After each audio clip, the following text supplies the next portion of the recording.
Hi, everyone. Welcome to the next installment in our advocacy training series, where we will discuss how Voices for Healthy Kids can boost your campaigns through grassroots efforts. Before we get started, I want to let everyone know that this call is being recorded for future playback. If you don't want to be recorded, now's your chance to leave the call. So with that, my name is Ali Rahimi. I'm the Grassroots Advocacy Manager for Voices for Healthy Kids. Joining me today is Stephanie Baum, Director of Customer Success at Phone2Action. Stephanie and I will provide an overview of the Phone2Action platform and how Voices for Healthy Kids can utilize it to support your campaigns. Next slide, please. So some general housekeeping before we get started. I want to reiterate that this call is being recorded and will be available early next week for playback. So again, if you don't want to be recorded, now's your chance to leave the call. All lines are muted and questions should be asked in the chat, which we will be actively monitoring throughout the course of the presentation. We will also have time at the end for questions. Next slide. Before we officially begin, I want to throw in a quick plug for the next part of the webinar series. On September 16th, we'll discuss the lessons learned from the advocacy boom during the COVID-19 pandemic. Registration for this event has been sent via email and a reminder will be sent out as well, so please check your inboxes for the link. And while I'm placing plugs, I want to throw in one more for the Voices for Healthy Kids Policy Campaign Grant. The deadline for the short form application for the grant is on Sunday, September 20th, 2020. Next slide. So with that, I'll go ahead and get started. For those of you who may have missed my initial introduction, my name is Ali Rahimi and I'm the Grassroots Advocacy Manager for Voices for Healthy Kids. My role is to help campaigns with grassroots strategies through accessing grassroots networks and providing technical assistance. Today, I'll be discussing the Phone2Action platform and how Voices for Healthy Kids can use it to boost your campaigns. Next slide. So what is Phone2Action? Simply put, Phone2Action is a grassroots advocacy platform that allows Voices for Healthy Kids to connect supporters with their elected officials at the federal, state, and local levels to influence public policy. Next slide. Phone2Action helps us acquire, engage, and connect people with legislators and other decision makers through email, social media, text, and direct calls. It combines these mediums of communication into campaign pages where your advocates can find and contact their elected officials within minutes. We can also conduct live calls to action, which we will demonstrate later. Phone2Action also provides us with campaign reporting, which allows us to track campaign performance and advocate engagement in real time. Next slide. So there are a host of campaign options that Voices for Healthy Kids can set up for your organization. I'll briefly go over each one of these. Next slide. So first are the standard campaign pages that help advocates get connected to their lawmakers. These campaign pages can be directly accessed from an advocate's phone or desktop, and they allow advocates to contact their lawmakers via email, social media, or direct calls. Campaign pages can be accessed through links sent via email and text message, or they can be directly embedded on a website. The images on the slide are examples of campaign pages that are embedded on the Voices for Healthy Kids website. Next slide. So as I mentioned, you can also access these campaign pages on your desktop or phone through a direct link. And this is what a campaign page looks like on a desktop when accessed through that link. And the advantage of sending a link to the campaign page via email or text is that the page becomes accessible through one click. If you keep it on your website, it can still be accessible through one click if you link directly to the page that the campaign page sits on. But if folks go to your website, then they might have to navigate through it to find this. So that's just the advantage of sending it through an email or text. And you'll notice, some of the elements of this campaign page, you'll see the call to action on the left with an image, and then on the right will be fields of entry for folks to enter their information. And then the message is displayed below so that they can send their email to the legislators. Next slide. And this is what that same campaign page looks like on mobile. So on the picture on the left-hand side, you'll notice it says show more information right below the header. And if you click on that, the page will load the image and the call to action that we saw on the desktop version. The image on the right-hand side is what you see when you scroll down. It'll have that same campaign message that you'll send to the legislator, as well as the send button and then the opt-in information as well. Next slide. So a cool feature that we can enable when helping advocates contact their lawmakers is the thank and spank. And because of the name, it's a personal favorite of mine. So the Thank and Spank campaigns can divide legislators by party, chamber, or other segments so that your supporters can send two entirely different messages to their legislators' offices without any manual effort on their part. The main purpose of Thank and Spank campaigns is to do pretty much what the name implies. One designated group gets a message thanking them for their future or past vote, and the other gets a message intended to persuade their vote. And this feature is a great way to send more urgent and assertive messages to legislators that are tougher to get on board with your campaign. Next slide. Another cool feature that we can enable is to allow advocates to personalize their messages to lawmakers. This is encouraged, and it's something that we touched on our digital advocacy webinars as well. If legislators receive hundreds of identical emails, it's easy for them to ignore the emails. But unique email messages stand out when a staffer is scanning the inbox, and these emails are much more likely to reach a lawmaker. Allowing for personalization is also a great way for willing advocates to share their personal stories with their representatives, which makes the human factor more concrete. And on the right, you'll see Convo. And Convo is a new advocacy campaign template that Stephanie will go over in more detail. It breaks down the work of writing a personal story into smaller steps for your advocates. Next slide. So aside from the standard campaign pages, we also have sign-up lists. And sign-up lists are a good way to acquire advocates and collect their contact information. Once you collect that information, you can send them texts or email alerts about upcoming campaigns. And if you plan to do this, make sure you encourage them to subscribe to text and email alerts. And this is just an example of a sign-up page that we have on the Voices for Healthy Kids website. Next slide.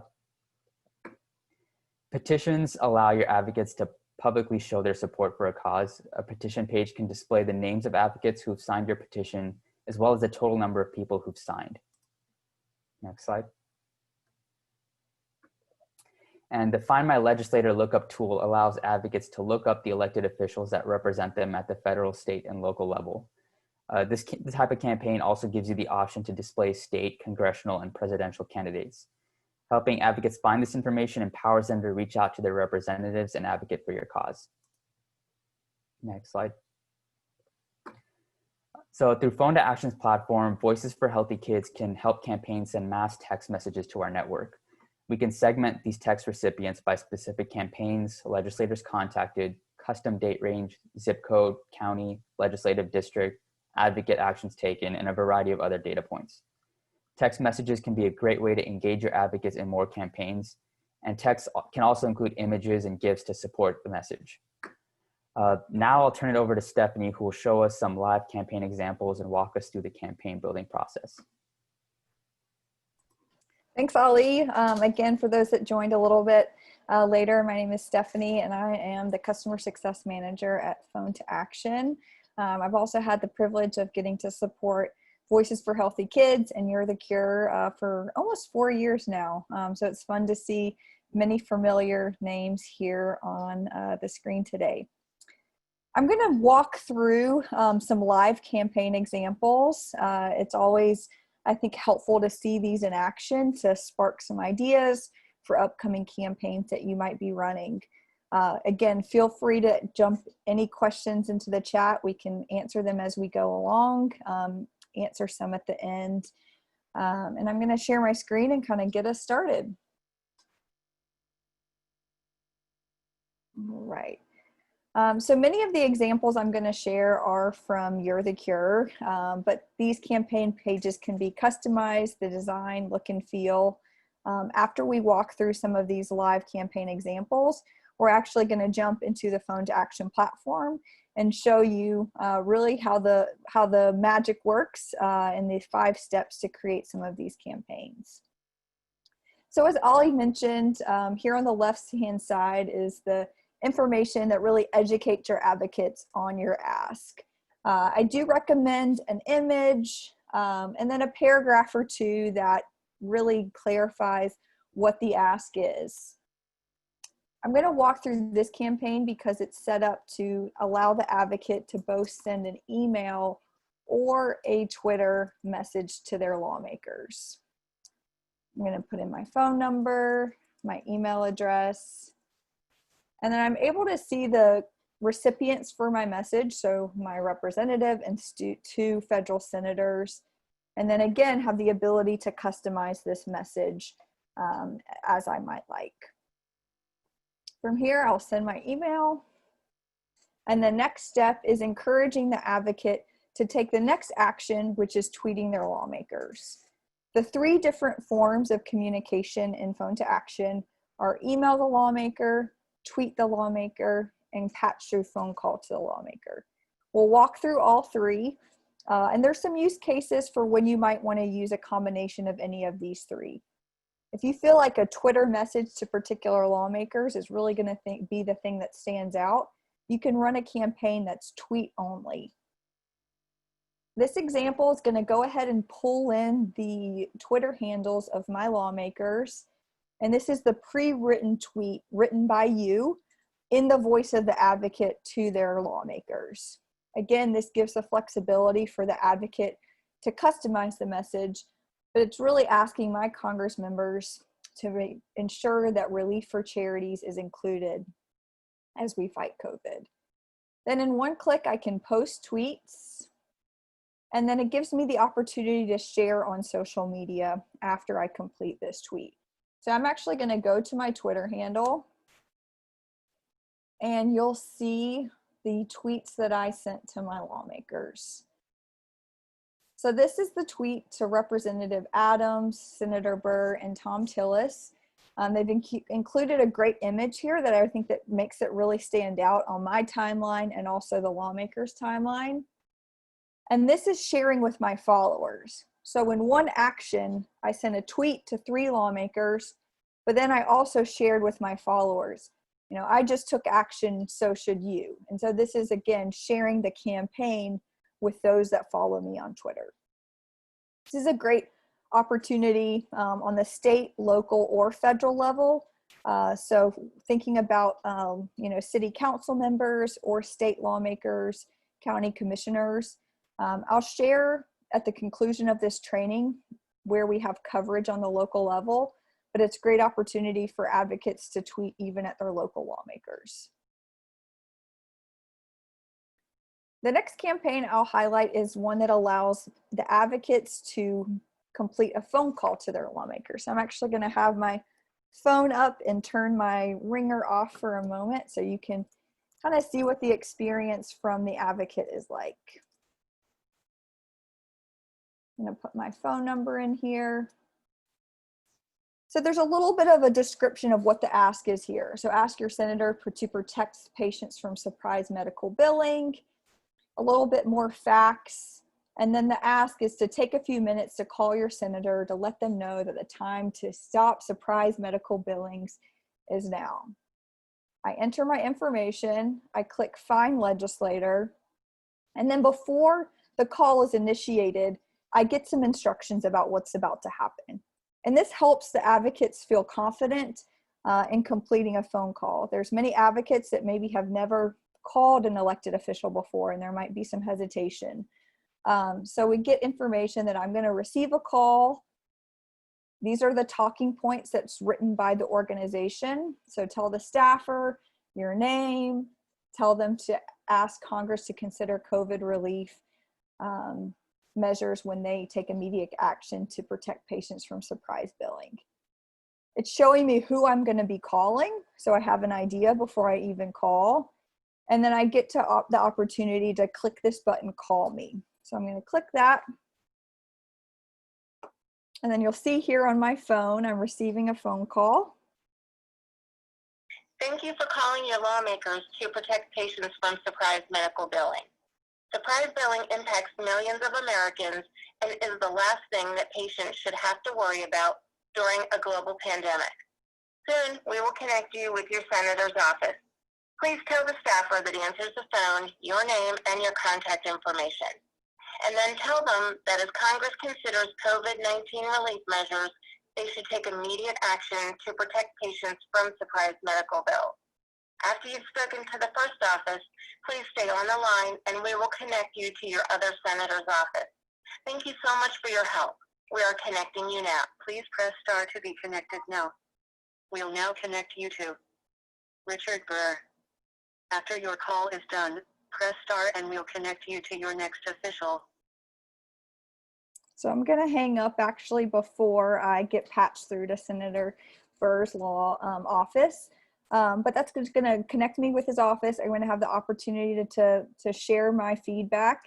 And again, as the instructions laid out, I can click star and then be able to have another conversation with the next lawmaker. So the patch through phone call option is a really fantastic one. It's a higher level ask. So sometimes we think about this ladder of engagement that maybe your first ask is more of the sign up campaigns. The next is asking advocates to email their lawmakers. And then perhaps those that have proven to be kind of super advocates or highly engaged, perhaps those are the ones that you go to ask to complete the patch through phone call.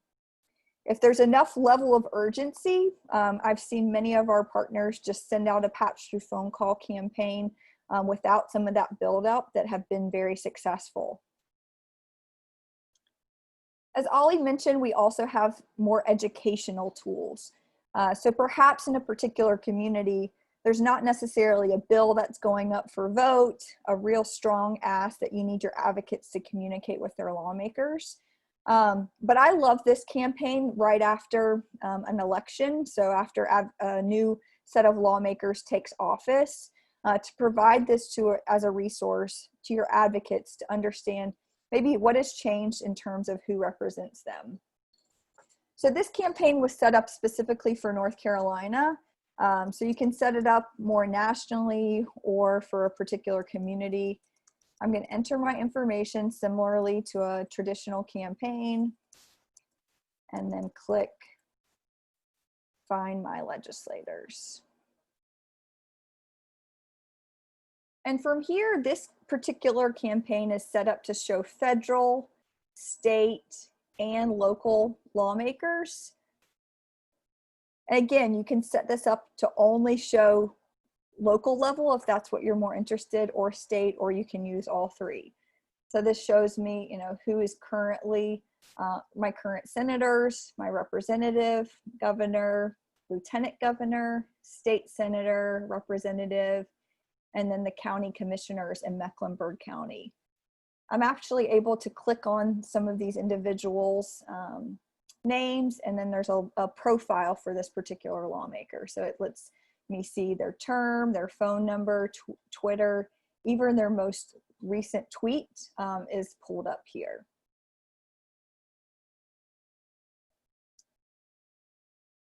Moving on, we talked a little bit about this just a few minutes ago, Convo.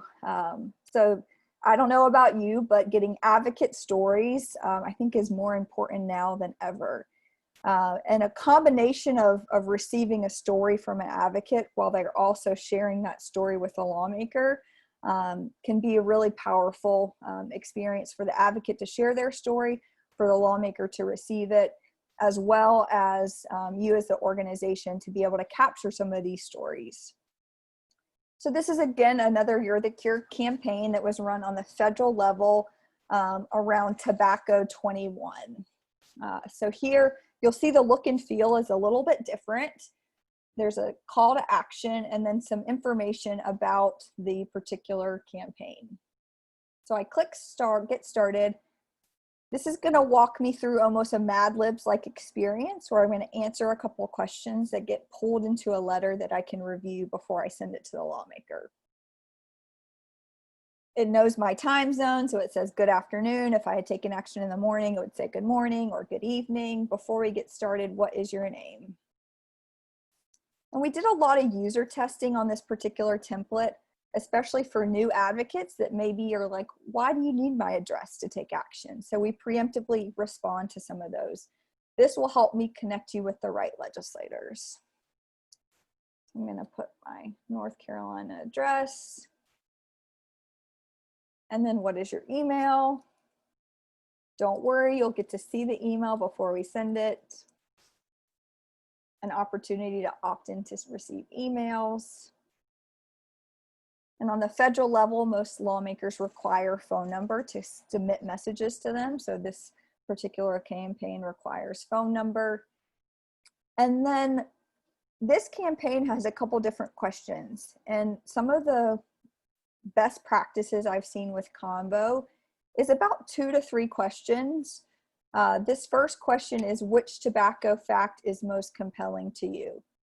So this is an opportunity to educate advocates on a couple of the different facts around smoking. So they included 4.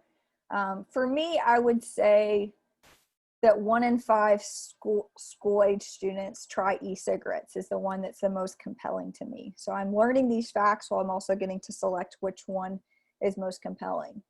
And you as the organization can even use this information to then retarget particular advocates. So you have almost like a survey tool in this to see, well, what is the thing that our advocates most resonate with on this particular issue?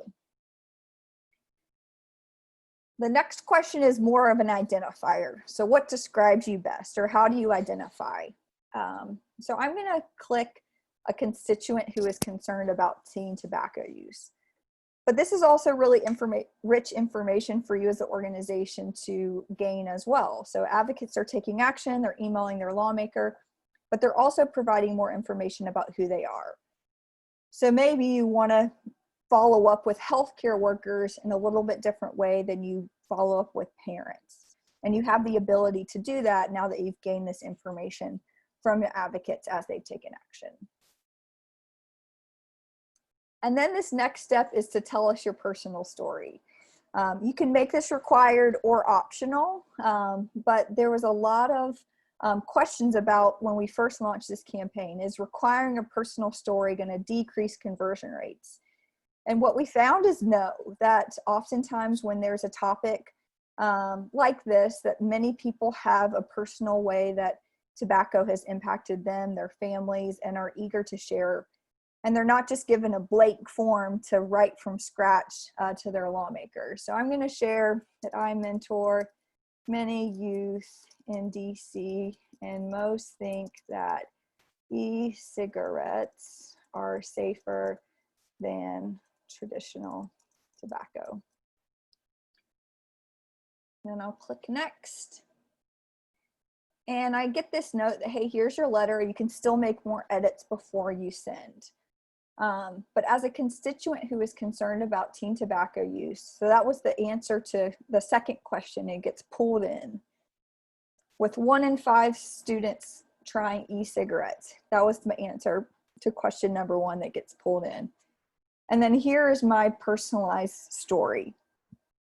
So again, all these come in to make your messages stand out and more unique in the lawmakers' offices. But then you can also download, and Ollie, I'm sure, can facilitate this, the responses that each of these advocates gave, so that you could see that Stephanie is a concerned constituent and a little bit more about her story. Maybe you want to follow up with me if there's a town hall, maybe it's virtual right now, but a meeting that maybe I'm willing to go in and share my story, or I'm willing to be interviewed. This is a great way just to identify those really unique personalized stories that might want to highlight. So from here, I'll send the message, and then this actually has another ability to kind of have a goal. So maybe you want 1,000 people or 200 people to take action. This gives some excitement for me to share with my followers or share with my friends and family to help reach that goal. And I can again share on Twitter or Facebook. From here, I'll just talk through a couple other use cases. So the campaigns I've showed thus far are just standalone on a Phone2Action landing page that you can email out, you can post on social media. But if you have a website that you would like maybe to add a Phone2Action campaign page to, we have the ability for that as well. This page is all hosted on the American Library Association website, with the exclusion of this navy box. So in the Phone2Action platform, we have code that you can just drop into the website, and we usually want to match the colors, kind of have the look and feel similar. But this gives you the ability to highlight a campaign on your own website. And really the look and feel is seamless for advocates when they go to take action. This is an example of a petition campaign. So there's not necessarily a message that's being sent to lawmakers, but it's being utilized as more of an acquisition tool where I can enter my information, take action. American Libraries Association actually printed off quite a few of these signatures and hand delivered them to Macmillan Publishers in New York City. So there's that ability, if you gather petition signatures, have a PDF and send them into a lawmaker's office, or again, you can just kind of gather them for your own work. Custom fields is the next thing I'll just quickly review. And this is the ability to add a customized portion on the Take Action form that allows advocates to share a little bit more information. So this is a text field that allows advocates to share a little bit more about their story. So they're asking the advocates to share in under 1,000 characters their personal experience. Another example allows advocates, they're wanting to have college students pledging to make a difference after they graduate. So they can put in their university and when they plan to graduate or if they've already graduated. And then that organization is going to use some of that information moving forward. And I mentioned some of the local legislator coverage. We'll plan to include this in some of the materials we send out after the call. But thinking about all the different places that Phone2Action can match your advocates to their local lawmakers, so their city council members. Really, we have coverage for any city with the population of 100,000 or more, and that's the matching capabilities.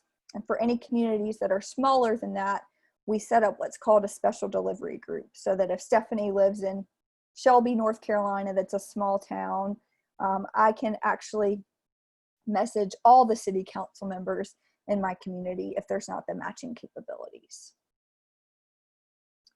So from here, I'm going to just dive into the actual Phone2Action platform to walk through the 5 steps of creating a campaign. We'll do not a lot of the nitty gritty, but just so you have a little bit of a functional or view on what's possible. Stephanie, real quick, before we dive into this, we had a couple questions. So first, if local lawmakers only have Facebook pages, is there a way to have advocates engage them via Facebook instead of Twitter? Yeah, that's a great question.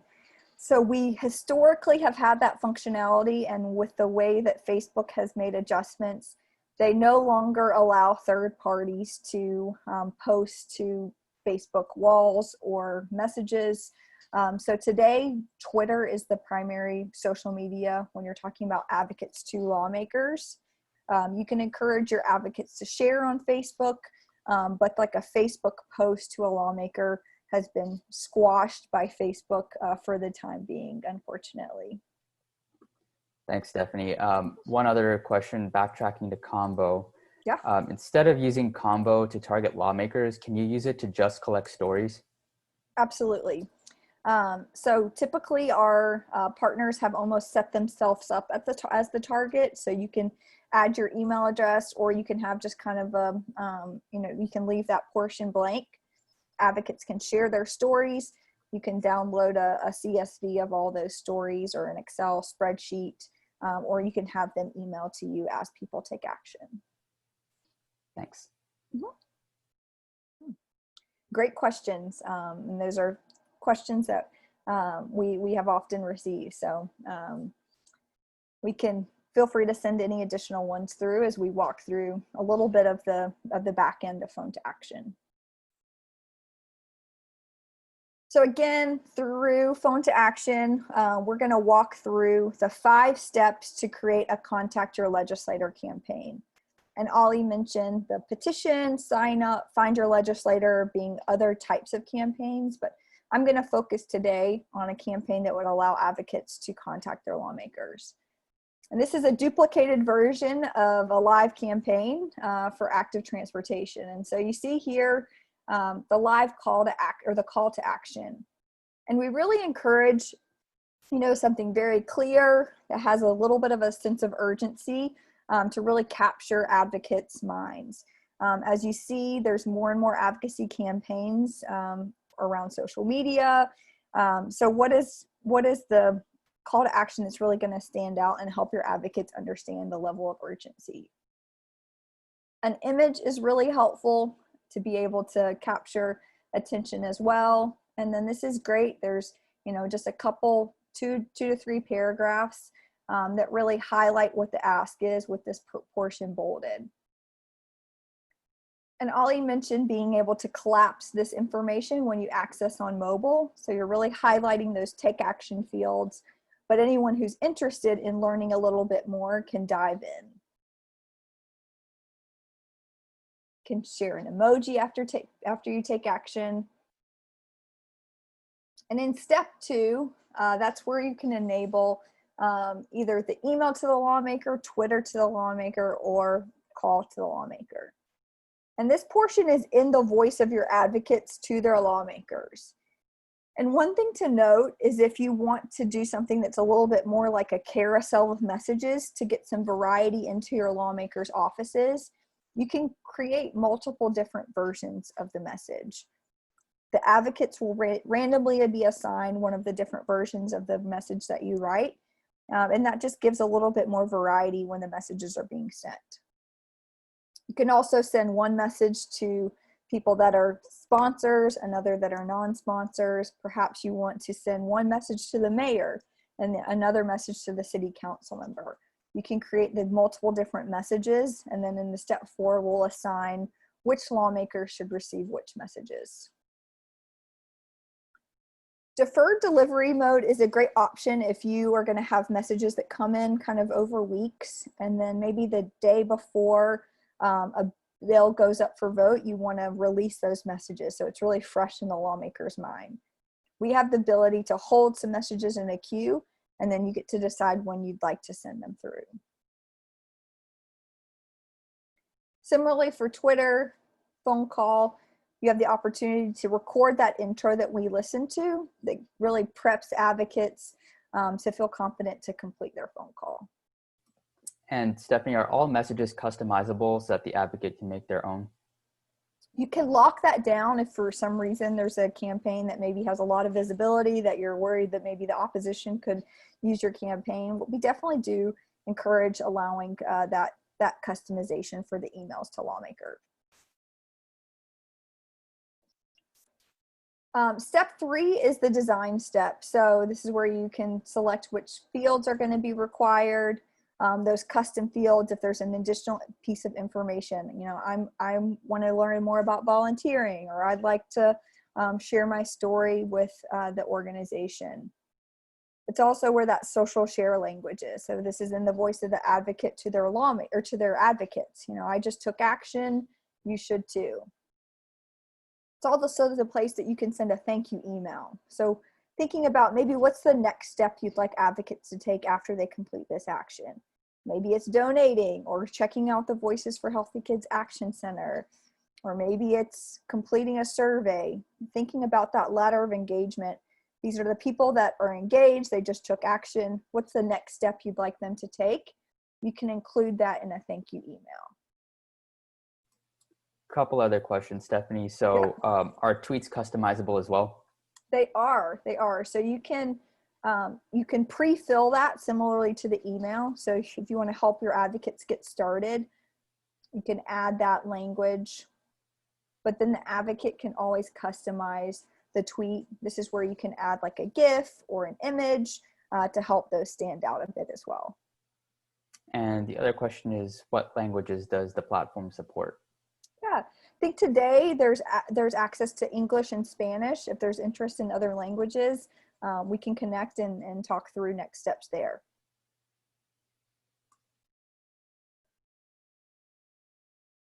Yeah. Okay. So step 4 is the targeting, and that's really where you get to decide who receives these messages. By default, there's a couple of easy, quick options if you want your advocates just to be matched to those people that represent them. So maybe their own federal senators or representatives, maybe their own city council member, at-large member, city council member.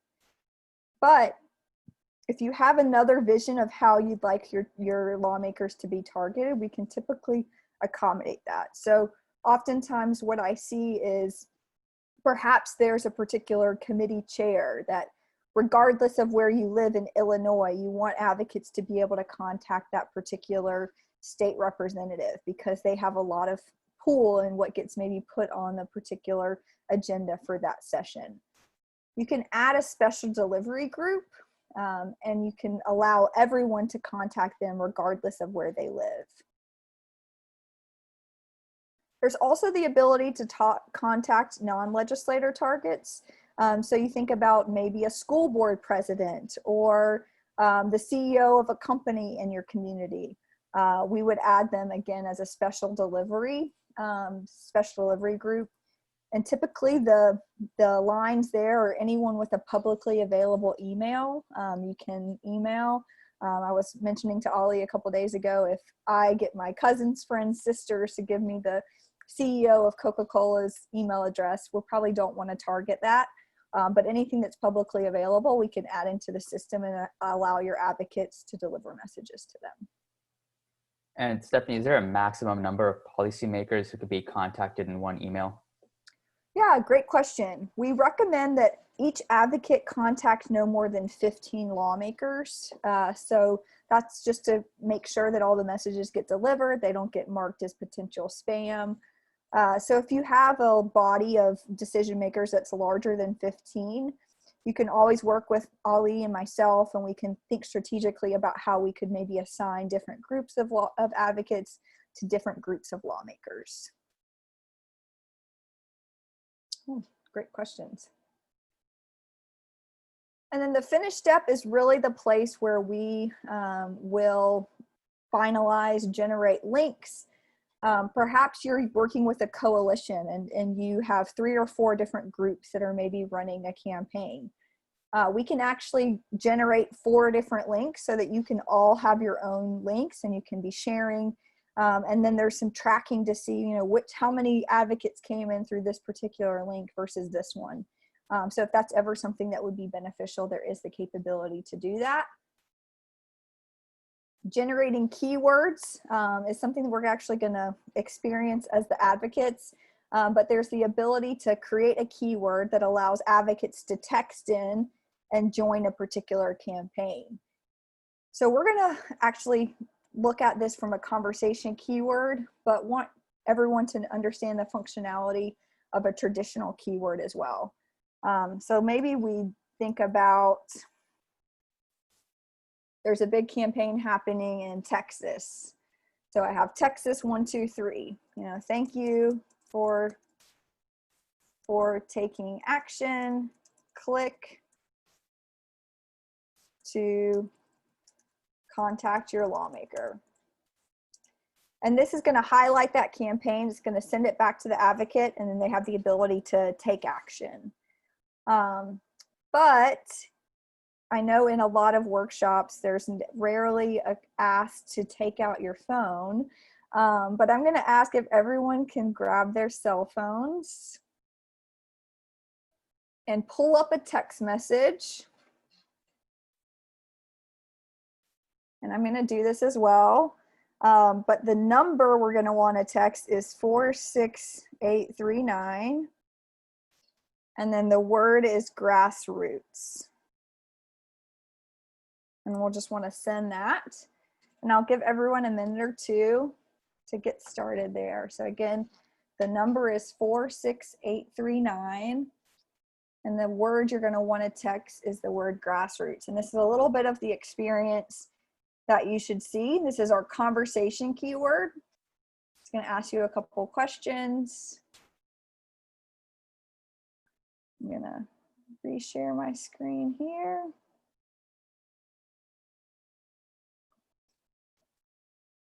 And it looks like we have Annie, Ollie have already see some different pins drop around the country.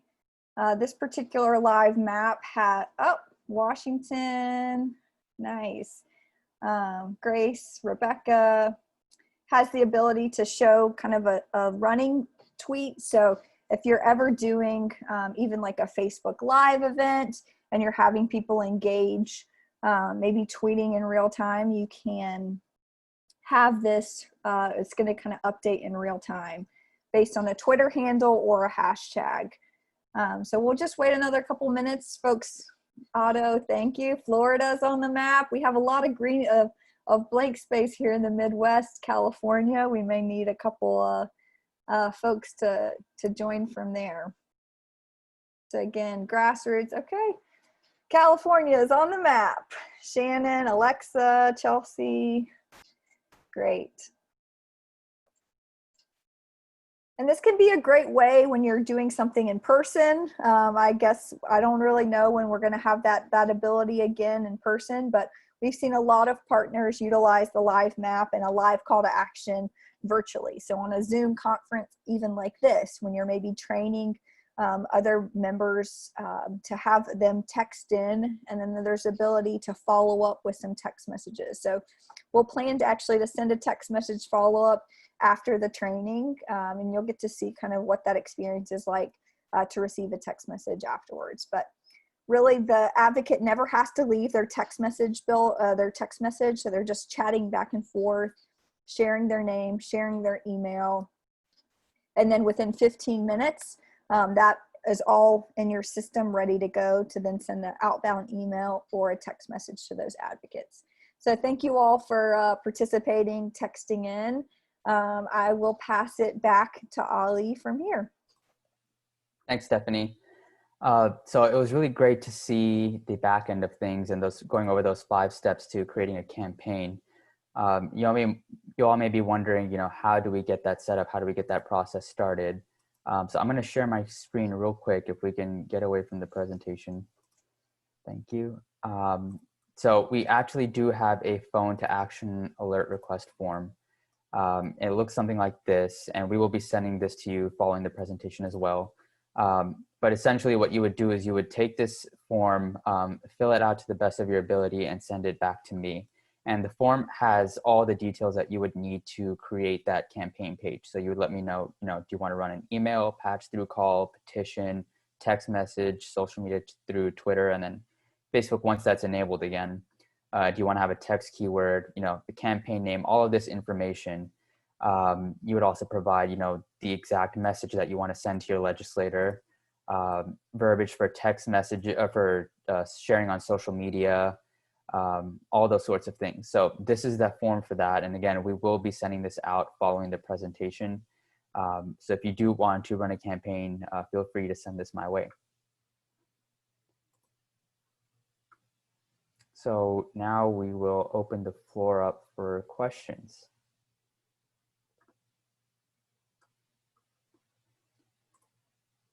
And Stephanie, I actually have a couple questions as well. So do you recommend using email, tweet, and patch through calling all on one campaign? Yeah, so I would say generally a trend that we see is if you have email, Twitter, and phone, a lot of people are going to do the email, less people are going to complete the tweet, and fewer are going to complete the patch through phone call. So if that's, works within the campaign that you're running, I don't ever think that it's harmful to include different options. I will say if a call or a tweet is really the goal of a particular campaign, I would do a tweet only or a phone call only campaign. That gives the advocate that one option and really pushes them to maybe step out of their comfort zone a little bit by sending the tweet or doing the call. One option is to do something called daisy chaining. So you have the email to the lawmaker campaign or maybe a petition. And in that thank you follow-up, you encourage advocates to do the tweet or the phone call. So you say, hey, thank you for emailing your lawmaker. What's really going to move the needle in Cook County is to make this phone call. And so that's another way to highlight for those advocates that are already engaged enough that they send a letter to their lawmaker to really push them to do that next action. Thanks, Stephanie. Another question that we have. So of course, not everyone is super tech savvy. So, do we provide additional support for folks that don't use digital tools as often? Yeah. So one of the things we want to send out is some best practices after this call. But text campaigns, I mean, I think you can correct me if I'm wrong, Ollie, as long as you have like the content of the tweet that you, or the text you want to send, and you kind of take it from there in terms of actually creating the audience and sending the text message. So we're seeing more and more with email inboxes getting more and more flooded that a text message can really stand out in the crowd. We see 99% of text messages are opened and very high conversion rates there. So I would encourage you to try it out. Lean on Ollie, you can lean on me for your first couple of messages. We can always provide some feedback on the language. With text messages, I would say short and sweet and to the point is really important. You only have a certain number of characters, so really allowing advocates to have clear direction on what you'd like them to do. And then one thing we also recommend is keeping them warm. So we can go to them when we have an urgent call to action, but one really best practice is to follow up with those advocates and let them know what happened. So even if the bill doesn't get passed, sharing an update like, hey, we've gotten farther than we ever have before. Thank you for your advocacy. We're going to keep going. And that follow-up can really be helpful. One other piece is having kind of a voice for your text message. So you can say, hey, this is Diane with whoever the organization is. And that helps the text message feel even more personalized as well. And something I'll throw in that could be a load off everyone's mind is that you don't have to work with the tech aspect as much. That's what I'm here for. And Stephanie as well. So if you can send me the content for your campaign, I can build it all out in Phone2Action.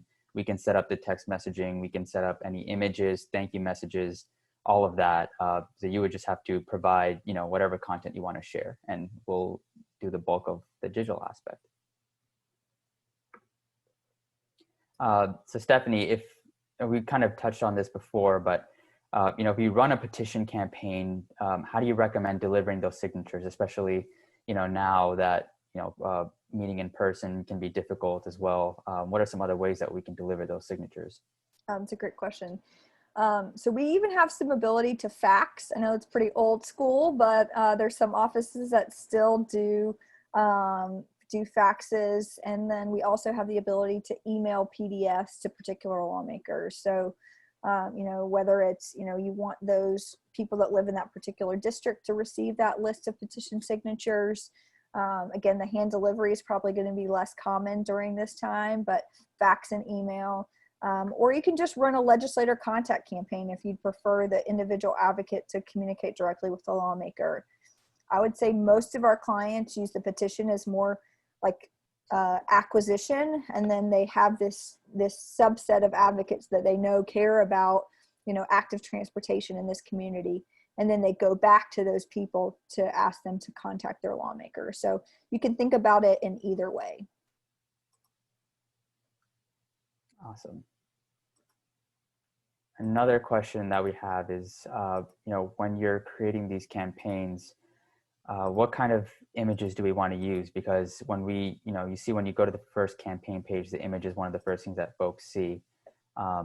So is there a certain type of image or, certain things that you've seen that are more engaging for folks that would get folks to commit to sending those messages to their legislators? Yeah, I might pass that to you for your specific audience, kind of what you've noticed stands out. I'm a big proponent of A/B testing. So using, having two campaigns that have two different images and kind of seeing if one performs better than the other. But I think generally, something that brings to life what the issue is what stands out to me. Diversity in the images, I think, is really important, but I'll turn to you and what you have found to be effective with your audiences. Yeah, definitely. I think, those qualities are definitely what we look for in images as well. And another option that we have is that, obviously if your campaign does have images that you want to send to us to include on that campaign page, we can do that. And if you don't have images of your own that you want to share, we can provide, some stock images at no cost as well to put on there. And so we definitely look for, diversity, images related to the ask, to the issue area. Like you saw for the transportation, we had, a child on a bike. And so I think those are the same trends that we've seen. I'll add one more piece is we can pull in YouTube or Vimeo. So if you have a piece of content that's on YouTube or Vimeo, you can plug that URL in and we'll give a preview link, and that can be another great thing to highlight in lieu of an image. Infographics, I think, are really helpful too in explaining more complex issues. I know there's been some great ones that I've seen around preemption. So thinking about, maybe an image, stock image, but an infographic or video would also work. Great. So if we can go to the final slide, please. So I just want to thank everyone for attending this training. We hope it was informative and helpful. I just want to remind you to register for the next training session on September 16th that will discuss the lessons learned from the advocacy boom during the COVID-19 pandemic. And as we stated, following this training, we'll send each of you the Phone2Action alert request form, as well as a best practices guide. We also posted a link in the chat for an evaluation survey of this training. And for those of you who took part in the live call to action, we'll also text you a link to the evaluation survey. I'm also going to drop my email in the chat so that you know to reach out to me, or if you have those Phone2Action forms that you want to submit, you know who to send those to. So again, look out for that. And we encourage you to take the survey as well, the evaluation survey, as we greatly appreciate your feedback. Thank you.